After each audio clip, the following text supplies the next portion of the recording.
پہلی تکبیر کیا ہوتی ہے؟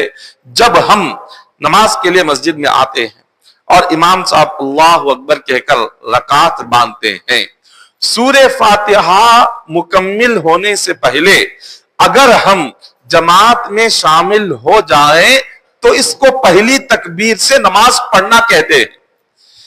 پہلی تکبیر سے نماز پڑھنے کا مطلب یہ ہے کہ جب امام صاحب رکعت باندھ لے اور سورہ فاتحہ مکمل ہونے سے پہلے اگر ہم جماعت میں شامل ہو جائیں تو اس جماعت کو پہلی تکبیر سے نماز ادا کرنا کہتے ہیں۔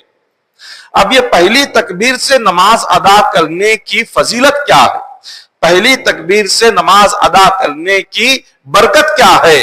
تو حضور علیہ الصلوۃ والسلام فرماتے ہیں التکبیرۃ الاولی یدرکھا المؤمن مع الامام خیر من الف حجۃ وعمرۃ۔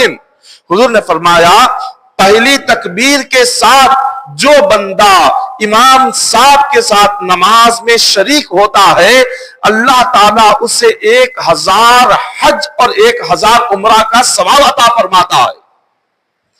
1000 حج کا ثواب اور 1000 عمرہ کا ثواب یہ اس بندے کو دیا جاتا ہے جو پہلی تکبیر سے نماز میں شامل ہوتا ہے۔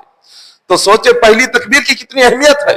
اور پھر آگے حضور فرماتے ہیں وَلَهُ مِنَ الْأَجْرِ وَمَنْ تَصَدَّقَ بِوَزْنِ جَبَلِ أُحَدٍ ذَهَبًا عَلَى الْمَسَاكِينِ۔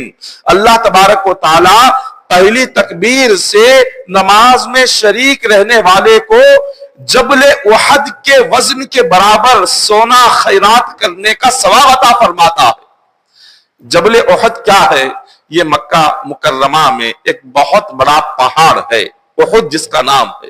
تو حضور فرماتے ہیں کہ احد پہاڑ کے برابر سونا خیرات کرنے والے کو جو اجر و ثواب ملتا ہے اتنا ہی اجر و ثواب پہلی تکبیر سے نماز پڑھنے والے کو ملتا ہے۔